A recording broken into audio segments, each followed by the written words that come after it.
இன்னைக்கு சாயங்காலம் 6 மணிக்கு சூப்பர் ஸ்டார் ரஜினிகாந்த் அவர்கள் நடித்த கூலி திரைப்படத்திலிருந்து மோனிகா சாங் ரிலீஸ் ஆக போகுது அப்படிங்கிறத சன் பிக்சர்ஸ் நிறுவனம் ஏற்கனவே அனௌன்ஸ் பண்ணியிருந்தாங்க. அதனால் எல்லாருமே பயங்கர ஆவலாக வெயிட் பண்ணிட்டு இருந்தாங்க. பாட்டும் ரிலீஸ் ஆயிருச்சு.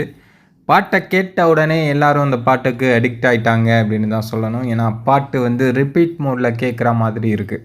சும்மா பயங்கரமாக ஒரு குத்தாட்டம் போட வைக்கக்கூடிய ஒரு பாட்டு தான் இந்த மோனிகா சாங். இந்த பாட்டில் முழுக்க முழுக்க நம்ம பூஜா ஹெக்டேவும் சௌபின் சாகிரும் தான் இதில் வந்து லீட் பண்ணியிருக்காங்க போல். சௌபின் சாகிர் வந்து பயங்கரமான ஒரு டான்ஸ்லாம் போடுறாரு. பூஜா ஹெக்டே பற்றி நம்ம சொல்லவே தேவையில்ல. அவங்களும் பயங்கரமான ஒரு குத்தாட்டம் போட்டிருக்காங்க. மொத்தத்தில் இந்த பாட்டு வந்து எல்லோரையும் ஆட வைக்கும் ஒரு பாட்டாக தான் வந்திருக்கு. ஒரு ஹார்பரில் தான் இந்த பாட்டு எடுத்திருப்பாங்க போல் தெரியுது. இந்த பாட்டோட மியூசிக்காக இருக்கட்டும் எல்லாமே வந்து ரொம்ப சூப்பராக தான் வந்திருக்கு. அனிருத் பற்றி கேட்கவே தேவையில்லை. அவர் தலைவர் படம் அப்படின்னாலே இறங்கி அடிப்பார். ஸோ இந்த பாட்டும் ஒரு மிகப்பெரிய ஹிட் பாடலாம் மாறும் அப்படிங்கிறதுல எந்த விதமான டவுட்டுமே கிடையாது. நீங்கள் இந்த பாட்டு பார்த்துட்டீங்க அப்படின்னா உங்களுடைய கருத்தை கமெண்ட்டில் சொல்லுங்கள்.